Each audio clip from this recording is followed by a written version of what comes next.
Right. Well, on that particularly relevant note, we'll say good evening. We're going to try and keep this short, but of course, we're also going to try and answer as many questions as possible. We are going to record this, so I am going to ask Becky to press the record button and then share the recording with everyone afterwards. If you've got questions and stuff, we'll have we'll sort of pause between sections so that we can go through questions, and you can either ask them out loud or stick your questions in the chat. And I believe we've got a Scarlett who's going to be monitoring the chat and sort of answering questions as we go. So whatever works best for you, that's how we would love for you to engage with this. And if at any point it gets a bit much, I know I wouldn't be able to concentrate for the whole thing. I'd probably end up dropping off. Don't worry about that. That's why we're doing the recording. So don't feel that you have to stay if it all gets a bit long or yeah, it's not for you. So that's absolutely fine. Cool. We're going to go through a whole load of introductions and stuff. So a lot of these things are going to be things that you might already know. There are a few bits that that are going to be new, and then the few bits that are going to be reminders as well. Cool. So, welcome to event 5. I can't believe that we're nearly there.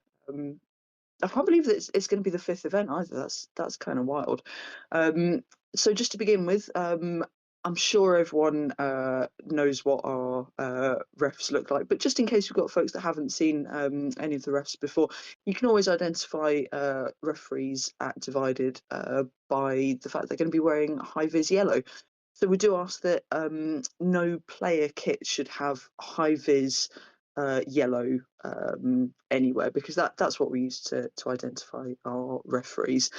Before the game, we're probably also going to have some folks in orange, and they're going to be there just sort of directing you as to where to go. A bit more on the sort of logistics later, but just in terms of when you get to site, it looks like it's extremely inaccessible to get to one of the areas. There is in fact fully level access to get down to the bottom area where we're going to set all of the tents up. So we're going to have some folks in orange and maybe some yellow high-vis, just so that you know where you're going. And just to really reiterate that point, that there is absolutely step-free access from the lower area, which is also where some encounters are going to be happening, to the player area. It just looks like there isn't. Unfortunately, it is a longer way around. It's one of the few things that we've really not been able to solve with the new venue, and it is a problem. Do put it in your feedback. It is going to make life harder for some folks, and we haven't been able to fix that yet. We're aware, but if that is a problem for you, of course, stick it in your feedback. So just to sort of bring that up in advance. So yeah, look out for high vis. Some of our in-character referees will wear sort of snap bands. They might have them on their wrists or sort of other visible areas on their kit. So if you're looking for a referee, they're going to be wearing high vis yellow somewhere. We've got some medical referees, and I'm probably, if we've got the med team available, I'll get them to do a bit of an intro at this point. Hello. So your MedRef team are me and Eddie. You'll recognise Eddie, a lot of you, I'm sure. I am the one lighting up now for my face being my picture, so hopefully that helps. You will find us in the IC medical area.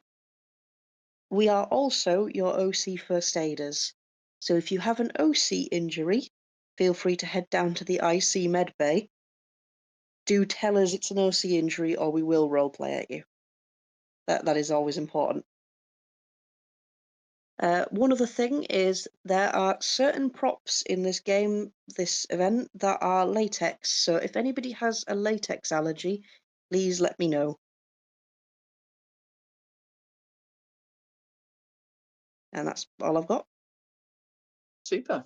Yeah, so we've got the medical team referees are actual medical professionals. We've got quite a few folks that are, ranging from folks with first aid certificates all the way through to other medical professionals and first responders. So, but if you find yourself in a situation where you need any of that sort of support, please do let us know, and we can get you that appropriate support.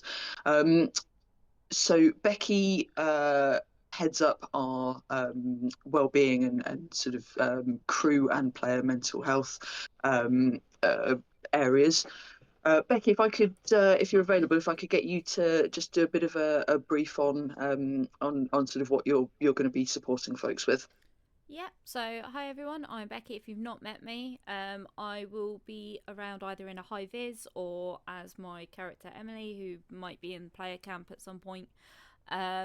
Generally, I'm looking out for everyone's well-being, so I might yell at you to hydrate, bog standard stuff. But generally, it's about looking after your emotional well-being because our game is a horrible, horrible place, but somehow better than the real world. But that does mean that sometimes brains can get a bit squiffy with things. So if you have any problems, you can grab me or one of the other refs, someone with a radio to get hold of me, and we can just sit and talk something through and hopefully get you back into the game so it doesn't impact on you too much. Yeah, that's pretty much it. Awesome. And then just while we're on the sort of the area of referees, you've got broadly three different boss refs, if you like. It's quite unlikely that you're going to see me, to be honest. I'm going to be having a bit of a nervous breakdown in the crew hut most weekend. But if you need me, of course, I'm always there. If you need a chat.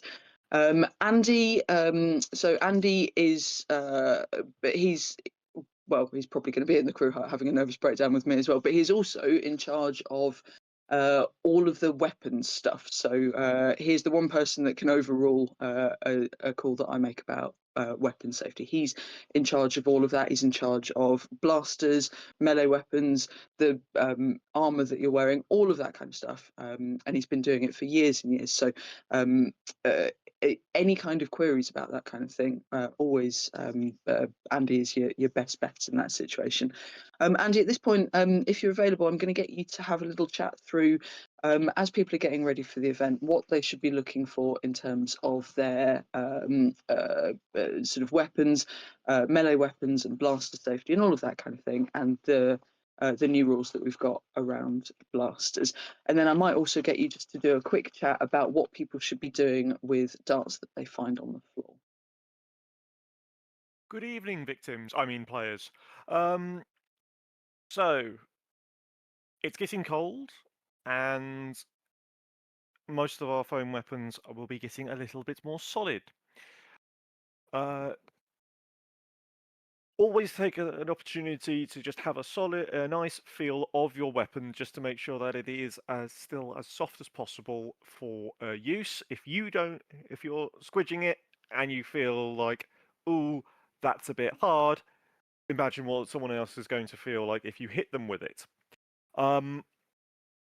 We will be doing a very quick weapon check at the beginning of the game, but if at any point you feel like your weapon is teetering on the edge of I don't feel safe, double check it with a referee and or just put it away. You're all adults, and if you feel like something that you're using is not safe to use, please put it away. In regards to blasters, so over the last year or so, I've been tinkering with and quietly testing out using modified blasters in our game.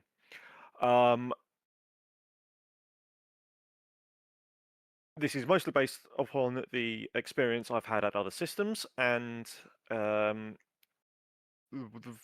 making sure that it would be safe enough to use for everyone. Now, it's again going to remind you that you are all adults in this game, and so it's going to be very much a we're going to trust you that you have brought something that is ultimately safe. There are guidelines that you can that I highly recommend you read if you are interested in using a modified blaster. Most importantly, it must be of a solid construction. It's not going to fall apart in your hands. It meets our velocity limit caps, which for our standard dart is 130 feet per second. And it isn't going to explode, which it might very rarely happen for certain blasters that have had batteries swapped out. How likely is this going to occur? Well, very unlikely, on the basis that it's the same sort of batteries that you have in your laptops and phones. So as long as you treat it with the same sort of respect you would those equipment, there shouldn't be any issues. However, if at any point, if any blaster you're using starts making a funny noise that you're not expecting, starts shooting oddly, starts making a funny smell, stop using it immediately. And if you're near outside, take it outside, put it on the ground, and alert me. With this site, and they have very, very in-depth fire safety regulations, and we would very much like to stay in their good books. So let's just say, let's not push our luck. In regards into what impact will this have on the game? As you may have noticed, most of our firefights take place within about 30 feet. And especially at this site, it's going to be a lot of close quarters. Very similar to how the last battle went. So ultimately, the impact is going to be negligible. If we were in a more open field, then longer distance throwing of darts would have more of an impact, but it's not going to at the vertical fall. So that's why we have come to the decision is along with everything else to say, yep, modified blasters are now fine, simply because there's no harm in doing so. What to do if once you've fired a dart? Please clean up after yourselves. We appreciate that it's you might want to spend about 5-10 minutes picking up some darts. Thank you very much for doing so. You may be able to trade these spent rounds to certain NPCs. However, do not put them back into your blasters. We are a scarcity system, and part of the fun, part of the world is that ammunition is rare. So if you're just going around picking up more darts from the floor that you've already fired, putting them back in your blaster and using them again, it's not really in the spirit of the game, and frankly is just cheating. So there may be other ways that you can use it, or if you just want to get rid of them, you can always just dump them with God. Thank you very much. We'll check that they are still safe to use and are clean, and then they'll be recycled back into the system. I think that's everything. Oh, as I said, it's going to be very close quarters fighting in this event. Those of you who have been to tithing will be able to reiterate how close quarters it is. So please, please, please be careful, watch each other, give each other the benefit of the doubt, especially in the in knife fighting range, and ultimately, if you're a bow user, I am really sorry, but there's going to be very little opportunity for using bows this event. Okay, and I think that covers everything, Charlie. Brilliant. Yeah, absolutely. And that's actually a really helpful segue onto a point that that we're going to make later about what to do if your skills aren't working for you, if your skills aren't working for you just now, and all that sort of thing. So, any questions around that? Hold that thought. That is a topic that we're going to cover later in a good amount of detail. I just wanted to point out Ellie, who I don't think is actually on the call tonight. I think Ellie she's is on the call tonight. Amazing. In which case, I will get you to just do a bit of an introduction about who you are, who Juliet is, because Ellie is the third of the sort of the boss ref team, and so Ellie's the one that you're going to be most likely to interact with in the game. So Ellie, if I could just get you to do a bit of a chat about what you're there for, about how people can sort of interact with resources and that kind of stuff. A bit about sort of the skills that that people might come to Juliet with, and how people should interact with the missions and that sort of stuff. Yep. Hi, I'm Ellie. I'm Juliet. For those who do not know, I'm in charge. I see, which was sometimes a great regret on my part.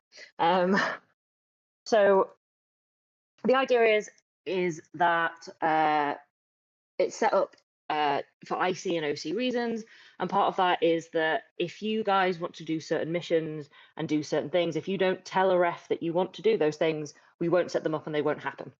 So I'm in there as your route to go and do things. So if you want to go do a thing, come tell me. If you want to go do a sneaky thing and don't not tell the character, come tell me that you're coming to me as a ref and you don't want my character to know that. I don't imagine that'll happen often, but who knows?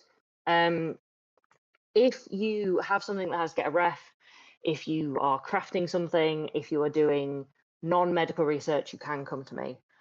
You can go to Sarah Eddy because they're also in, but they do all the medical stuff, so they often get slightly overwhelmed with all the things. So I am here as research ref, general ref for questions, and I will be in the sort of the general character area pretty much all the time for the reffing times, which is between 9 a.m. and 1 a.m.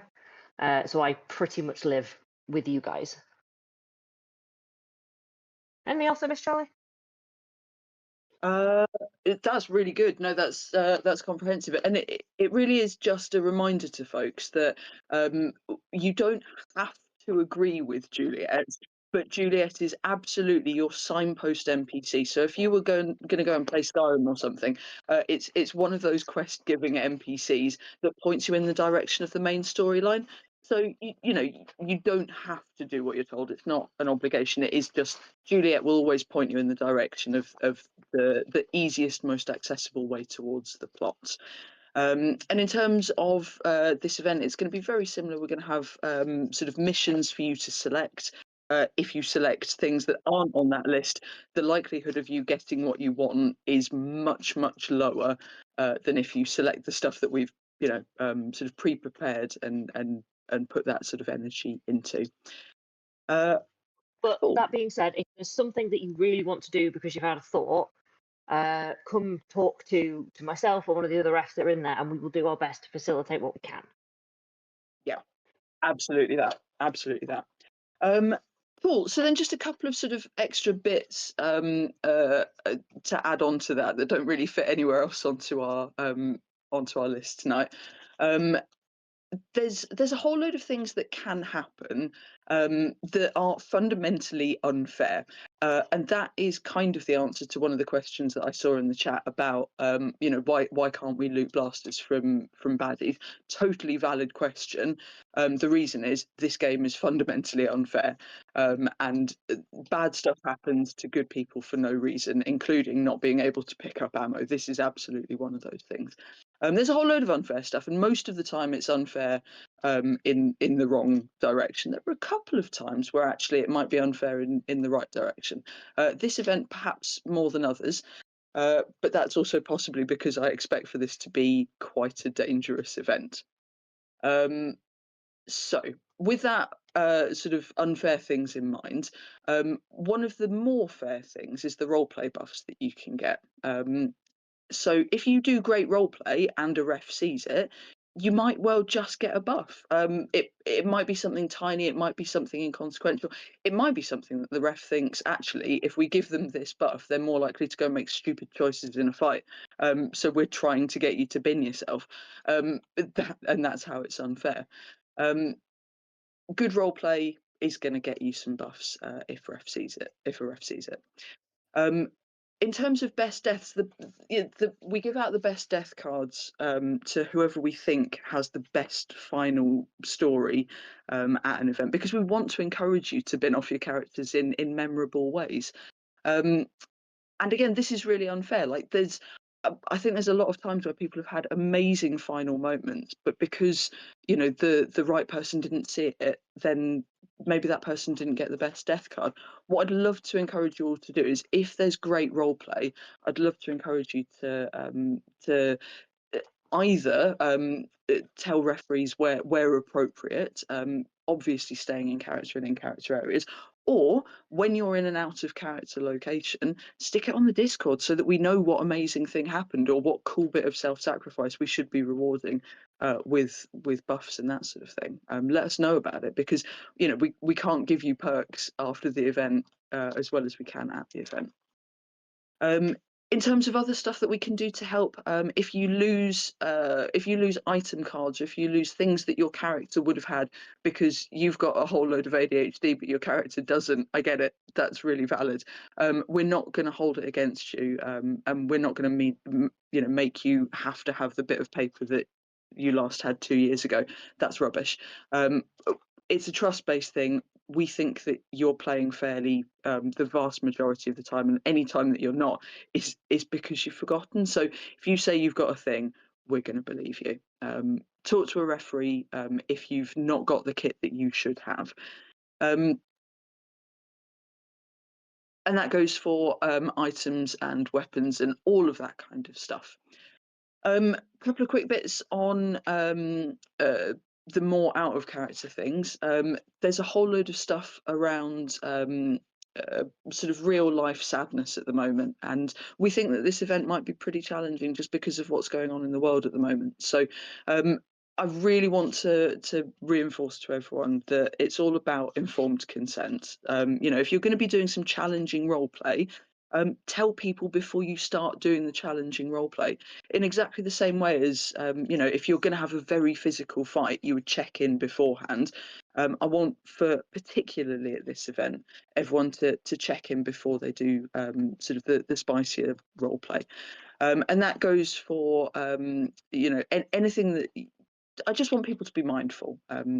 So think about what could be triggering for other people, and likewise, if you think that you're likely to be triggered by something that actually wouldn't normally be a stressful thing for you, maybe let folks know beforehand if you think that there's likely to be a flashpoint, and just say, do you know what, actually, could we not do that stuff that we normally do this event? I'm not into it this time.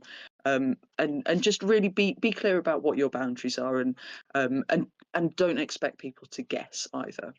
So let's just be really respectful of each other, and try and have fun, even though the world's terrible.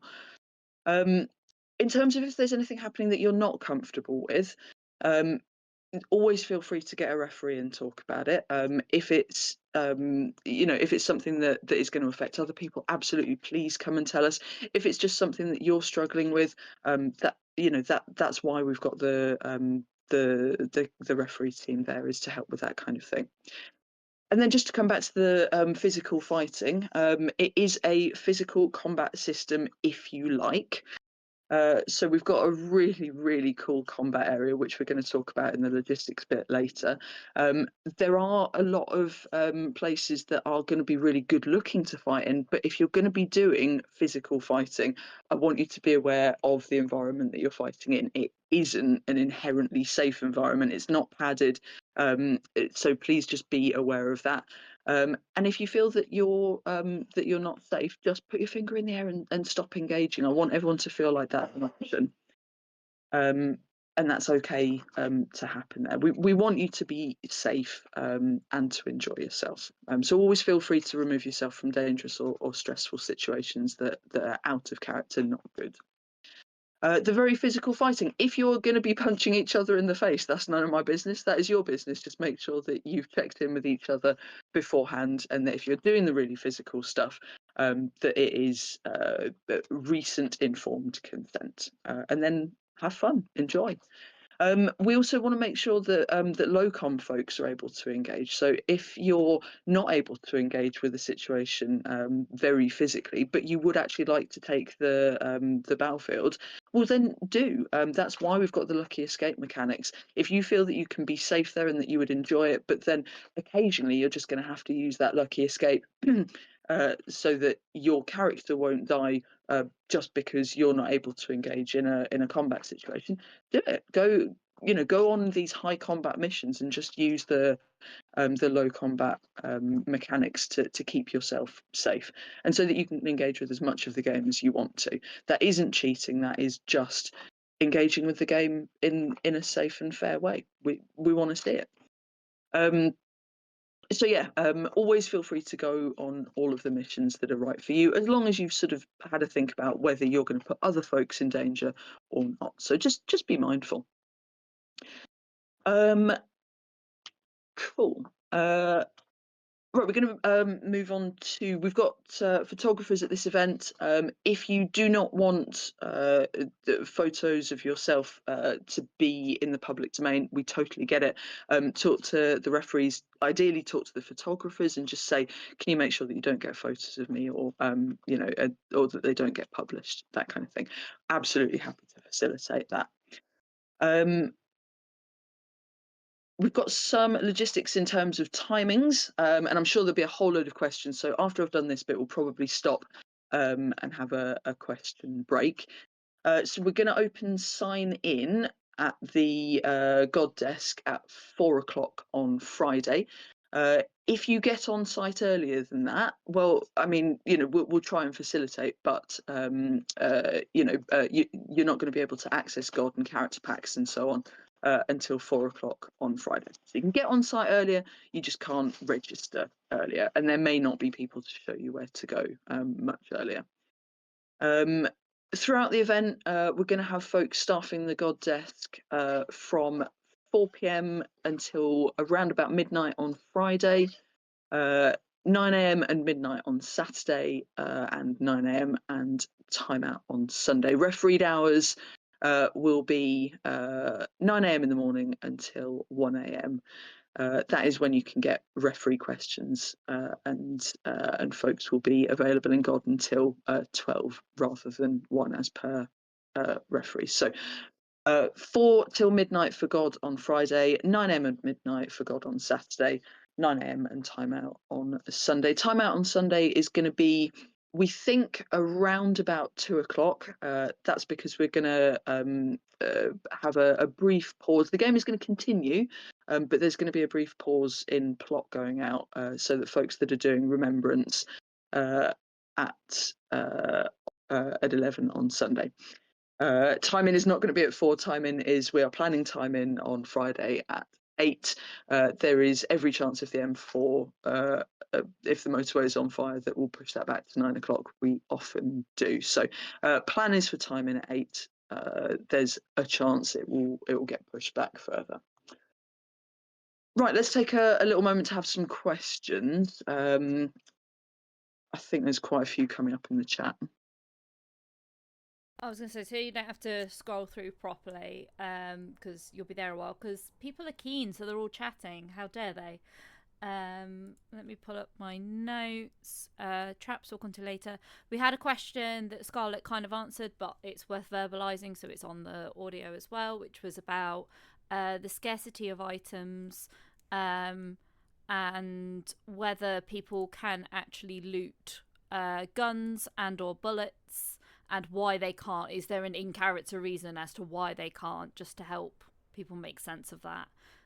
Scarlett did say that things are scarce and it's 20 years into the apocalypse. Things are falling into disrepair anyway, but if you have a bit more to add to that, that would be great.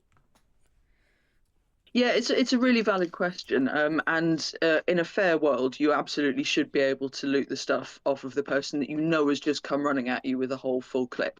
However, it is a game of scarcity, and we're not here to make things fair. We're here to make people's lives difficult. So we can't make people's lives difficult if we're constantly handing out food tokens and ammo. So it's just to be unfair, and it's so that we know how much ammo we're putting into the game and how many of the resources we're putting into the game.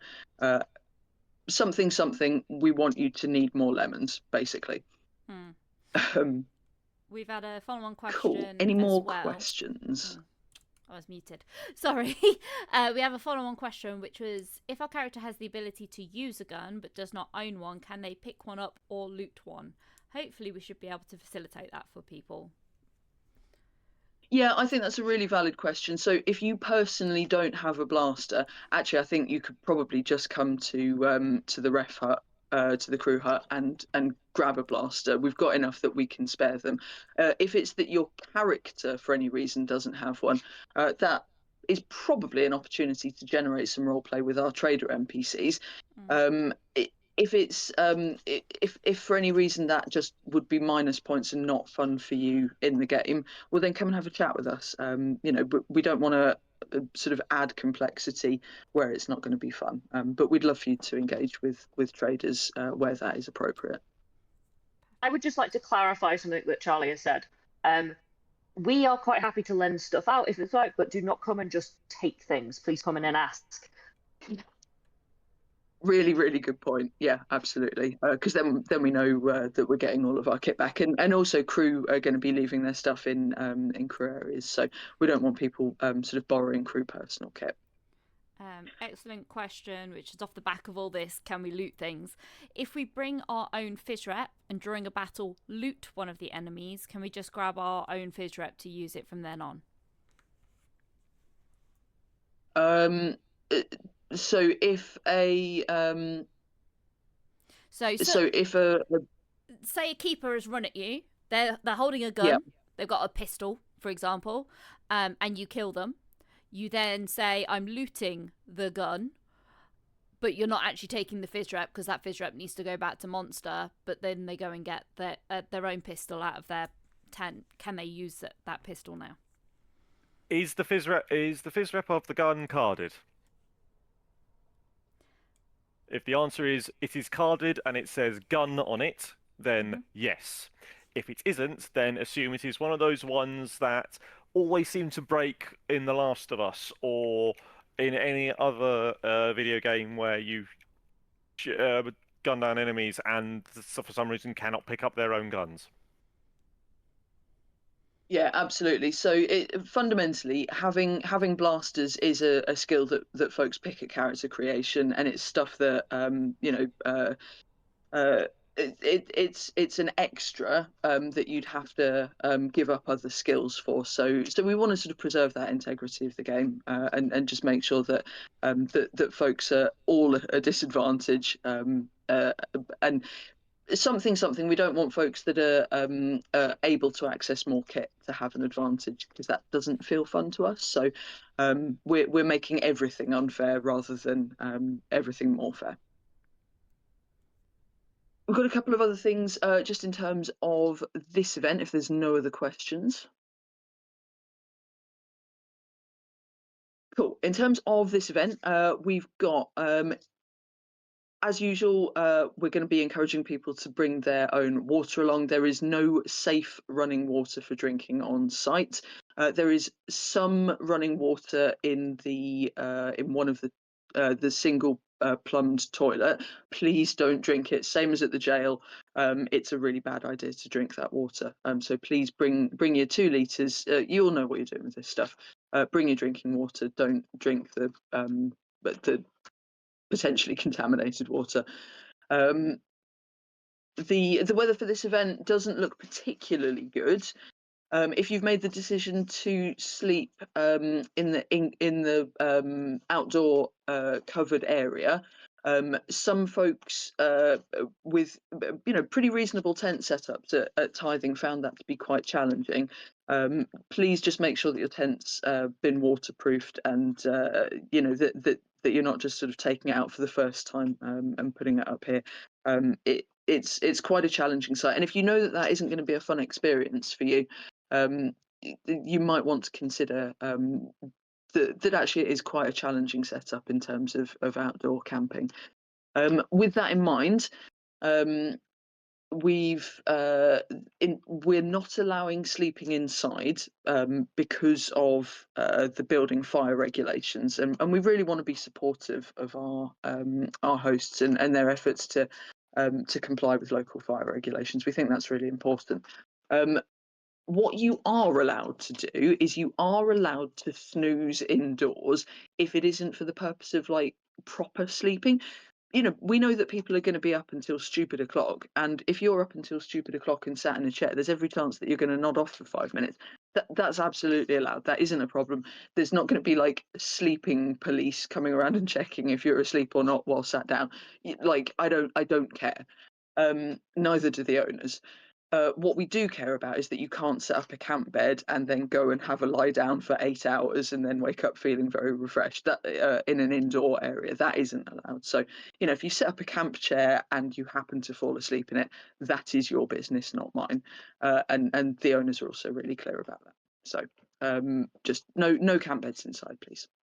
There is a very, very small upstairs indoor area that the crew are using. There are more crew than there is space, so please don't ask if that's available to use, because I'm afraid it really isn't. It's already significantly oversubscribed. Cool. And I just wanted to cover one other thing, because I've been sort of seeing a few sad stories at faction events about people that have had character deaths that have been for sort of slightly out of character reasons, and I think that is just so the opposite of what we're trying to do at Divided. So if you have a character death that just that feels like it was out of character for whatever reason, you were heading off to bed and because you're a bit slow processing because you're tired and you haven't slept in a couple of days and you haven't eaten well, and there's a monster attack, but actually you would have lucky escaped it, and then you take it because you've not really thought it through. Just come and talk to a ref. We don't want, obviously we want a high attrition rate. That is the point of the system, but we don't want rubbish ends. We want everyone's story to be absolutely perfect and for it to be the thing that you're talking about into next year. So come and talk to us if you think that the ending that you had wasn't the right ending. If it was, just you made bad decisions and actually it was fair, we're unlikely to change things. But if it was a pretty out of character and it just feels rubbish, there are probably ways that we can change stuff. So don't just be sad because it was a rubbish ending, is what I want from that. Cool. We're going to move on to site information and safety because we've sort of started on that already. There is a really, really good FAQ video that the admin team have put together, and we're really appreciative of that, all the hard work that's gone into that, and the briefing document that goes with it. So thanks, folks, there. I'm sure they'll pop up a link in the chat. So have a look through that. We're just going to go through the really key stuff. Smoking areas. If you smoke, you've obviously got to go for a smoke. Please don't smoke in areas where people are going to walk through. We've got some folks with some pretty significant respiratory issues. So, if you're making people walk through your smoke or vape, that's a bit rubbish. So just make sure that you're not making other people sort of walk through. We're going to have some ashtrays. We would love it if you could bring your own personal ashtrays like the ash catchers, and because we don't want ends being left on the floor outside because it's a very, very small outside area. So just make sure that you're doing that in the appropriate places. We're not allowing any fires at all, which is a bit unusual, but given the nature of the site, it is absolutely no open fires whatsoever. Cooking stoves and heaters you can use, but only outside. Categorically not inside. That is the kind of thing where we could get ourselves kicked out for. So we're really clear about that. You can use stuff like kettles indoors. I mean, anything that you could plug into a plug socket, then that is that you are able to do that. the plug sockets are very high up. It may be worth considering bringing extension leads. We're not going to be supplying that stuff because that would we're not able to pat test things, and we're not able to put that on our insurance. So we can't give you electrical products. If you're bringing your own, the site has said that you're allowed to use them, but you've got to unplug anything when it's not in use. And if we find anything plugged in, we're just going to take it, and I imagine it will get lost for the rest of the weekend in the crew hut. So, do not leave stuff plugged in. Absolutely. Cool. Environmental awareness. There aren't too many outside areas to worry about this time, but the rubbish situation is well, pretty rubbish, to be honest. We'd really love for folks to be able to take rubbish or their recycling home. That would be a huge help. We're offering, if folks are taking recycling home and can, I mean, we're just going to trust you on this. If you tell us that you're taking your recycling home, we're going to trust you, and there'll be a little resource to get at the end of the event. Something, it's not fair. And actually, if you're coming on public transport, you probably can't get your recycling taken away, which means that you probably can't get that little, it's a teeny tiny reward for taking your recycling away. But we've got loads of folks that are staying in the hotel. So if you were able to give some recycling or a little bin bag to them to take away on the Friday or the Saturday, we're just going to trust that you've done it, and you can then come and pick up the resource. So we're kind of trying to make that one fair a little bit. Please be really careful and considerate about the rubbish. There's nowhere near as much space as at the jail. So yeah, just be mindful that we don't have enough space to take everything away. Pyros at this event, Keanu is our boss of pyrotechnics, so normally would do us a little bit of a briefing. We're just not using pyros at this event.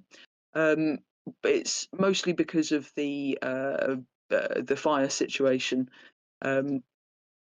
But we're also doing something slightly different. Andy, at this point, I might get you to have a little chat about the system that we're using in terms of the spore and smoke grenades and the light coloured lights and so on, because it's sort of a weapons type bit. So I'll hand over to Andy if he's available for that.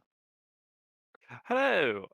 As you may have seen in the last couple of weeks, I put out a quick update about the grenade rules. Due to the fact that we cannot use any sort of pyro at this event, and just also our continuing experiments to make the game better, we are going to be running some slightly different rules.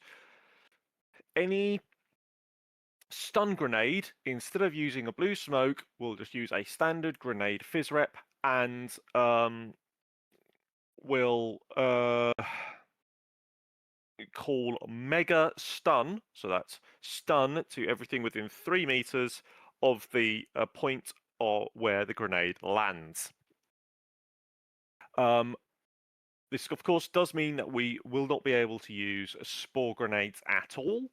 Or smoke grenades, standard smoke grenades that make it hard to see things through in terms of mechanics for the game. Therefore, if you have either of those and want to trade it in for either a frag grenade or a stun grenade, please come and see us at Gods, and we'll swap the card round for you. That's fine. There will still, however, be spore areas.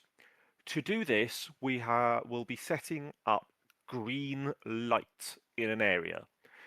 Now, I appreciate that not everyone will be able to see green lights due to color blindness or for whatever reason. So we are going to be playing it as a benefit of the doubt sort of thing. If you can see green light in a room, then assume it is full of spores, and we'll give you a small amount of time to get your masks on if you just step into it and then realise it's full of green light. However, if by the time, for example, you've crossed into the room or in the middle of the room and you're still not wearing your spore defences, then med cards will be handed out. For those who do struggle to see coloured light, then take cues from your colleagues and other players. As I said, we will give the majority of people the benefit of the doubt, but if you're well into it, then we'll go from there. So once again, if you are in a room or a space that is lit by green lights, it is full of spores. And everything that goes with it. Have fun. Second, the have fun there. In terms of the accessibility side of these things, if that's going to be an issue for you, absolutely please let us know, and we'll just make sure that you've got a referee that gives you the nudge to say that this is one of those areas. Also, if we want to make our system just as deadly for folks that are low com as we do for high com, so if you think that that you should have got harmed by an area, but perhaps you didn't because because of out of character mobility or whatever issues, help yourself to med cards. We absolutely trust you, and if you want to make your life harder, I love that. I'm excited for people making their life difficult, and that's the sort of way to get a ref's attention in a good way. We love seeing that kind of thing, so do help yourself to med cards if you think it's appropriate and you're a low com. Cool. All right. Just one other thing. So toilet locations. We've already talked about loos.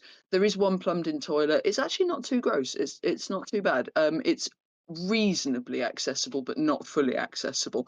The door is reasonably wide, but there is a step to get up to it, so it wouldn't be wheelchair accessible, for example. But there are there's a good amount of room in there.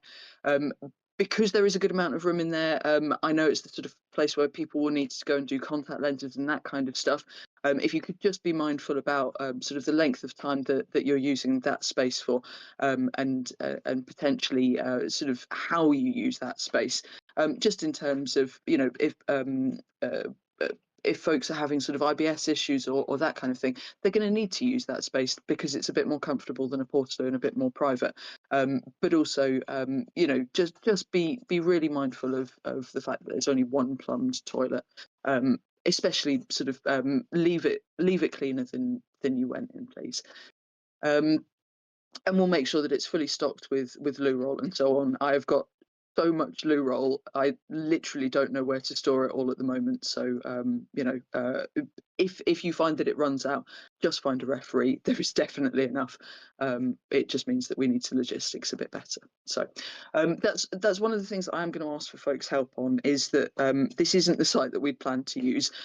We've had to throw quite a few things together very last minute. So things aren't going to be as perfect as we wanted them to be. Please put it in your feedback by all means. But if you could maybe sort of give us the benefit of the doubt a little bit, there are things that just aren't going to be as great as we want them to be because of we could have cancelled and we chose to run an event at shorter notice. So hopefully you'll humour us a little bit. We've got 2 hired portaloos, one of which is going to be accessible. We've not used this company before, so I can't say how accessible is accessible. It's just that's what we're paying for extra. We think that's going to be right for the number of people, and as always, your feedback on these things is very, very relevant. We're going to try and stock them again with hand gel and so on, but just I'd really encourage people to be on top of their own hygiene at this one. It's a dusty area and there's not a lot of running water, so bring your own hand gel, and if you want to wear a mask, then just feel free to wear a mask. So on the subject of self-care and accessibility and so on, I'm going to hand over to our head of all these things. Yes, so accessibility. Charlie's kind of tapped into quite a lot of the things for this event. We've talked about things like the lucky escape mechanic, which essentially is if your character can get out of a situation, but the phys rep who plays the character might struggle for some accessible reason, you can just get out of a situation and you've then made a lucky escape, essentially. We do ask that you don't then just immediately step back into the situation, having, I don't know, dodged a bloater, and then be like, oh, I made this lucky escape, and then you're back in this dangerous situation. Please be mindful of that. But we trust you all to use that mechanic quite well. We do use trigger warnings within our system. We put them in our encounter sheets and documents. You will potentially find some on our documents. We usually write them at the top. It's just an out of character note just to give you the ability to consent to what you're about to read or experience or whatever. And there will be rare occasions, we had to do it at the last one, where we might stop play for 2 minutes just to give you a very quick trigger warning because it's something that we feel you need to know. But generally we'll do them in that little OC-ish time when we take you to an encounter. We'll tell you that there's something to be aware of so that you can choose to opt out. For example, this environment might be very dark and closed, and for some people that might be something that will set off claustrophobia, so they'll decide that they're going to sit that one out. We also have the nope cards and the nope gesture, which is where you put your hands over your kind of eyebrows and eyes, look down, and you just walk out of a situation. Nope cards are little lammy cards that will have in God that you can help yourself to. And basically, same thing, you just put it down on a table or just hand it over, and then you just walk out of a situation. So maybe something's making you anxious, or it's setting something off in you and you just need to get out of that situation. That's absolutely fine. Use it as much as you need to. If you find that you're needing to use it quite frequently, maybe come and have a chat with me or one of the other kind of members of the game team that you feel safe with, to see if there's something that we can do to support you better so that you don't feel quite so, stressed in those situations. Key things to remember, obviously it's a 24-hour time in. We do know that everyone's going to be sleep deprived, particularly by Sunday. Try and get some rest when you can, even if that's an afternoon nap. Obviously everybody gets a bit snappier and they go a bit more OC-ish, kind of the icy-ish, should I say, kind of thing, maybe later in the night. Try and stay in character when you're in the player area. If you're getting to that point, maybe that's your sign to go to bed, go have a chill out for a bit, and then come back when you're feeling a little bit more refreshed. We are not a dry event. However, with so much going on, I think you might find that having time to sit down and have a few beers with your friends might be quite difficult. That said, we're not going to stop people doing that, but we might ask people if they're getting rowdy, that kind of thing. We might say, okay, please leave the player area, because we want everyone to have fun and to feel comfortable. Masks, obviously we're inside for this event. We are aware that COVID is still a thing. Giving a side eye to Charlie, who has recently had COVID. And so if you wish to wear masks and obviously use your anti-bac and all that kind of stuff, please do. Please feel empowered to do so. What's great is because there's things like spores and stuff in the game, if you're wearing a mask because you're being COVID conscious, well, you're just doing it to avoid the spores. So there's in-character reasons. No one's going to ask anything. No one's going to judge you for it. Please make the choices that suit you. But also, we're aware that some people might find wearing masks difficult. And so as long as you show a sign, for example, spores go off, you can't physically put on an actual hard mask because it sets off your anxiety or your breathing problems. If you put some fabric over your face, that kind of thing, if you show a sign that you're doing something, we accept that counts as you using a mask, and therefore it reduces the impact of the spores.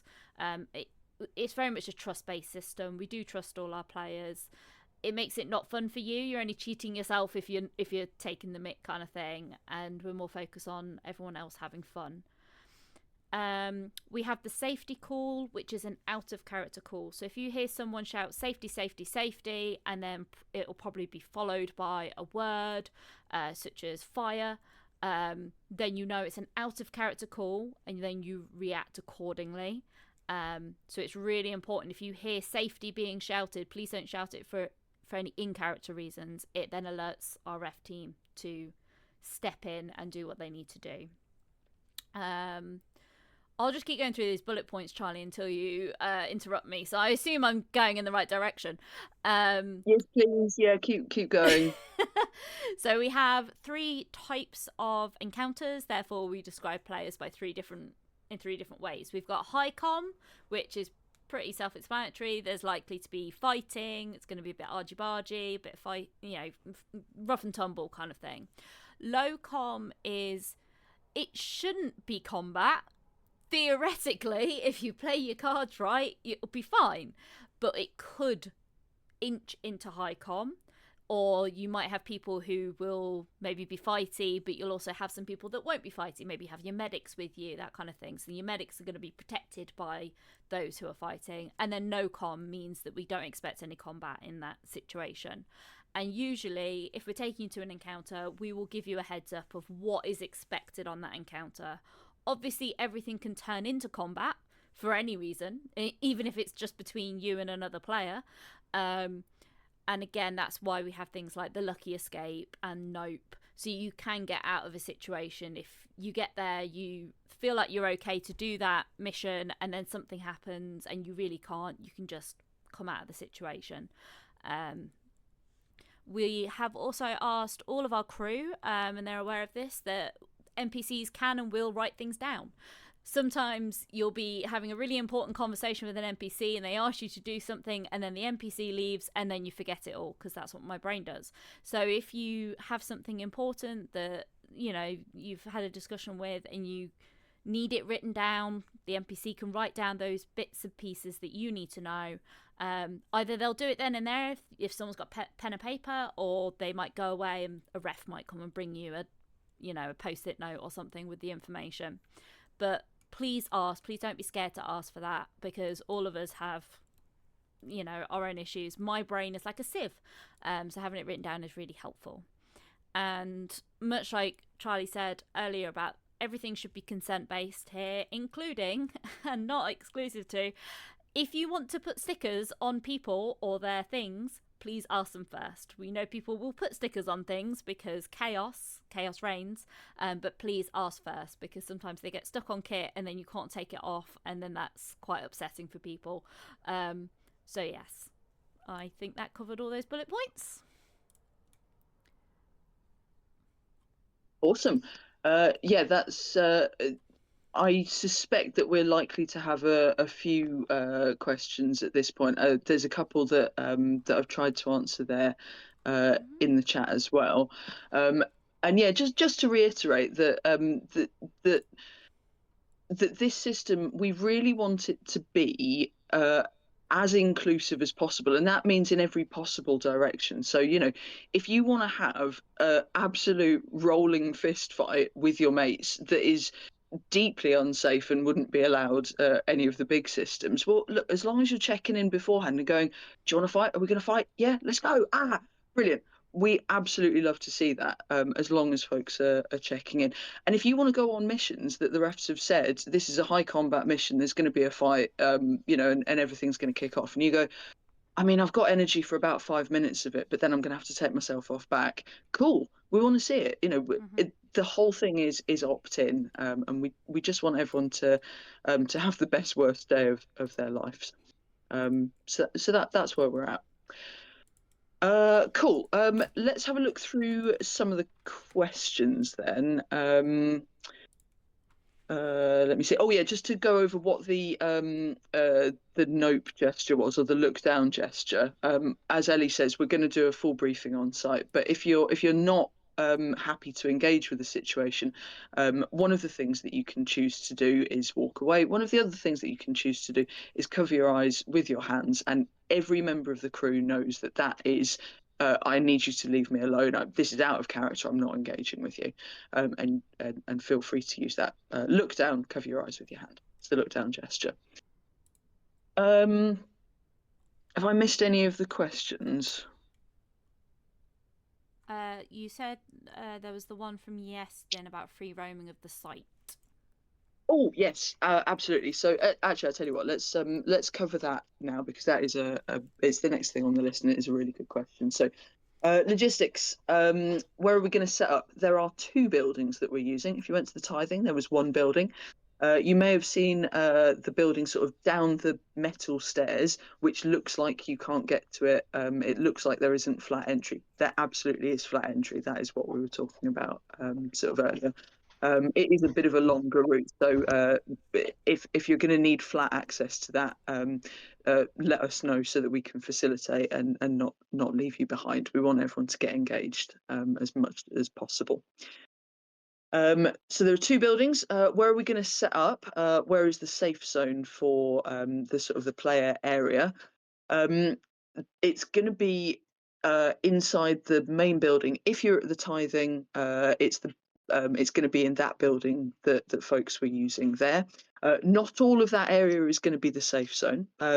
What we're going to try and do is make the area that's closest to the toilets and the exit, we're going to try and make that the safe area. We haven't fully mapped it out yet because we've not had that full chance. They've repainted and they've moved some of the walls since we did the site walk as well. So we just need to check that. We'll articulate it very clearly when we get on site and do the site briefing. You'll be able to get your stuff set up, but as you'll see from some of the promos that we're doing, that it's you shouldn't be looking for a very complicated setup because you're going to be newly arriving in the area. Some folks might have been there for a short minute, but so it's you recently arrived or arriving. Where is and isn't a combat zone? In that main building, there will be some combat. There are going to be some barricades, which Becky's going to talk about shortly, and Andy is going to talk about the sort of the rules around how we can interact with that as well. We're going to clearly define where is the combat zone so that you know exactly what's happening. Monsters will also not fight in the safe zone. That building, you can go anywhere in that building without a referee. There may be things that you can find in that main building that you can self-ref, that might have self-ref cards on them. You don't need a referee for any of the zones in that first area, unless you're interacting with the barricades in a specific way, as we'll sort of talk about later. In the second building, anytime you go to the second building, you must have a referee. With some exceptions, there's going to be a lot of locked doors, and because we can't phys rep doors in a place that doesn't have doors, we're going to really need for you when you go to the second building to just be really mindful that if there is a doorway, it's probably a locked door, and just keep an eye out for that. We're having to use the space in a bit of a creative way. And in order to do off-site missions and on-site missions and all of the things that we've got planned, please assume that if it's a doorway, it's probably a locked doorway, and you probably need a referee unless you know that you've cleared out that area. It will make a bit more sense when we get on site and you see what we're talking about. There are there's locked doors, there's off-site missions. Part of that second building is going to be there in the game and sort of stuff that you can see and access. That's the stuff that you can go to. One of the higher floors is going to be an off-site area. It may well be that you hear stuff happening in the top floor. It just isn't there. That is our off-site. We don't have the luxury of having 3 buildings like Leicester, so that's how we're dealing with it, and it might be a little bit immersion breaking. I'm really sorry. That's the restrictions that we've got, but it's such a cool site that I hope that you'll be able to manage with that. Just responding to a really good question about lock picking. There are some folks that do have a lock picking skill. There will be for any doors that we've got mechanical locks and we've got the 2 different types of locks, physical locks and digital locks. I think some people have those skills. If you're going to try and use those skills, that is a get the ref. You've got the card, it will say what you can do. Get a ref if you're trying to do anything creative with it. The answer is it might work. You're probably going to need a ref for it. Cool. There are in character hazards, there are some out of character hazards. This site is one of the coolest things that we've ever seen. It's got some really astonishing equipment in there that I hope we'll be able to get some of the best photos that we've ever taken. Some of it has the potential to be hazardous. When you're fighting, please be careful. Also, if you catch your weapons on anything, just make sure that they're safe as you're using them, because it's it's an unusual environment. Cool. I think that's where we're at with the site logistics. Yeah, and then just about the traps and barricades and so on.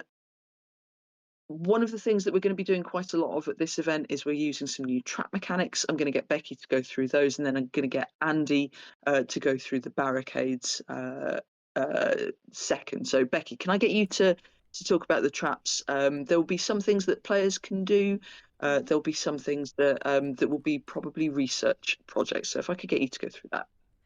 Yeah, so we dropped a document of the weekend. If you've had a chance to look at it, amazing. If not, don't worry about it. We'll make sure that there's copies in God anyway. But essentially, if you are an inventor and some of the wanderers can, you'll be able to create a variety of traps.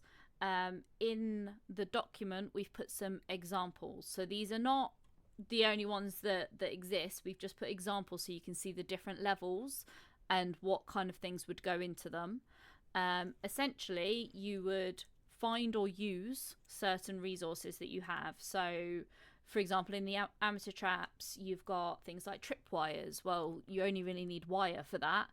You could add things to it that if they trip, they fall into something specific, and that's therefore a new blueprint that you're designing and making.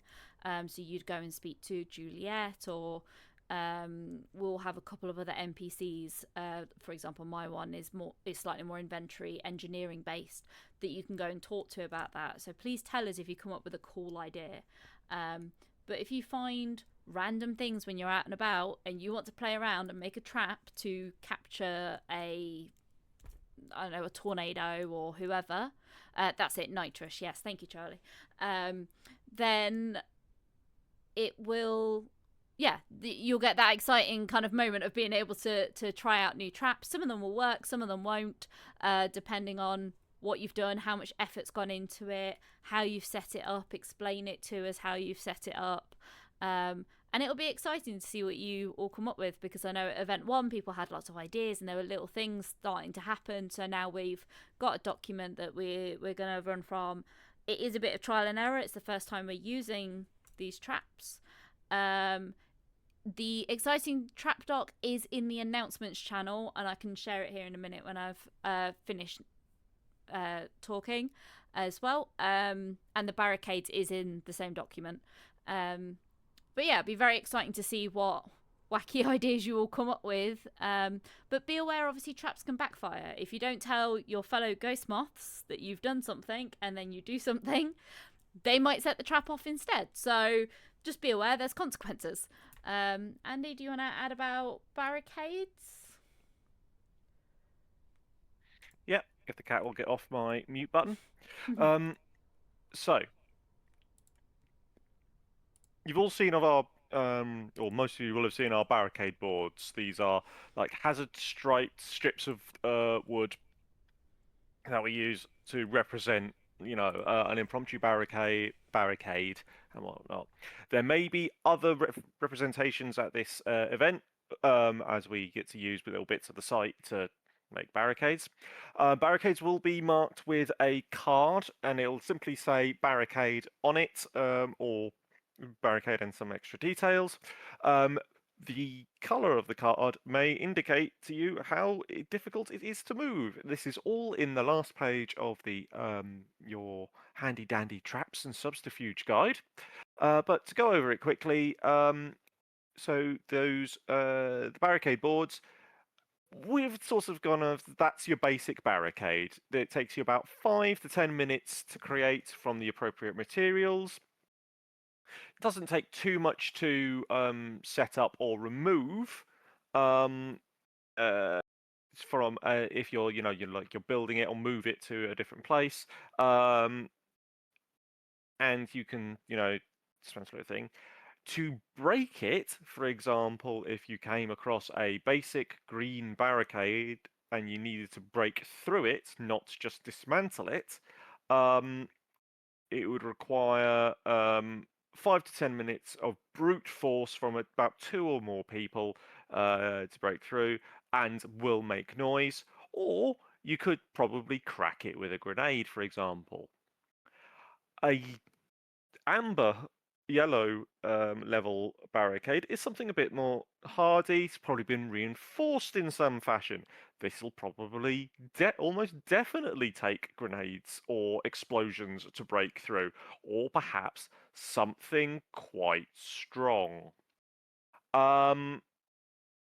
Red level barricades are not only been reinforced but have been like specifically designed to work in a space.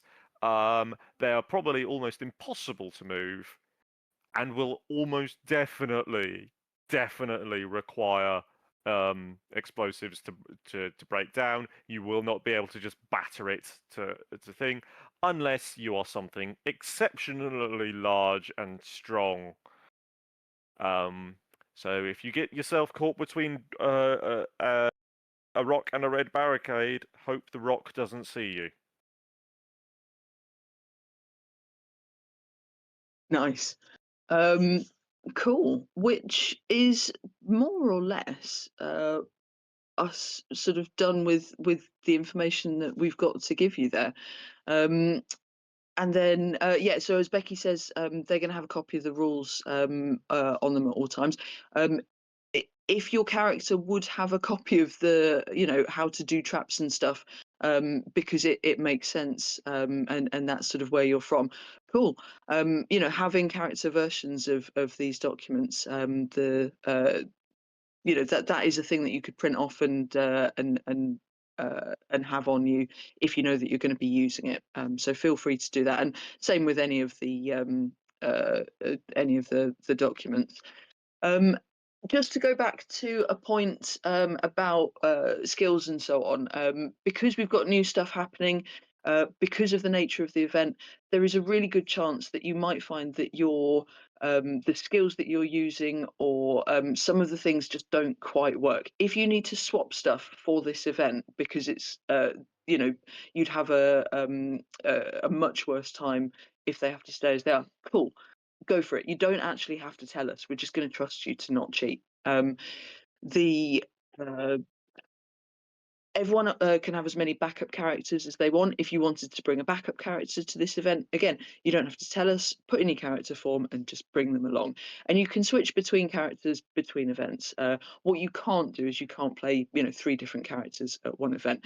The only way that you could play 3 different characters at one event is if the first 2 consecutively make bad choices that lead to dying. So you can have as many backup characters as you want. You can only play 1 live character at an event at any given time. I think that's where we are. Any other questions?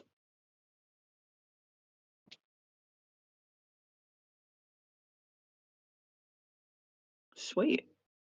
If anyone comes up with any questions, stick them in the chat. Send us the message, put them in on Discord. And then, because if you're not sure, then you guarantee that there are other folks that aren't sure either. So yeah, let's get all of them answered. Otherwise,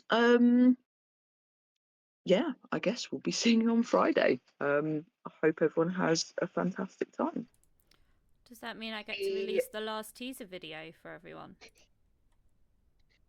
Oh, yes, it does. And yes, so do please release that. It's really good fun. I hope everyone enjoys it.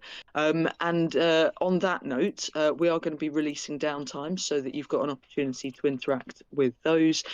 If you're now sat there going, apparently Scarlett's already done it. They're amazing. Oh yeah, we did it by 6 p.m.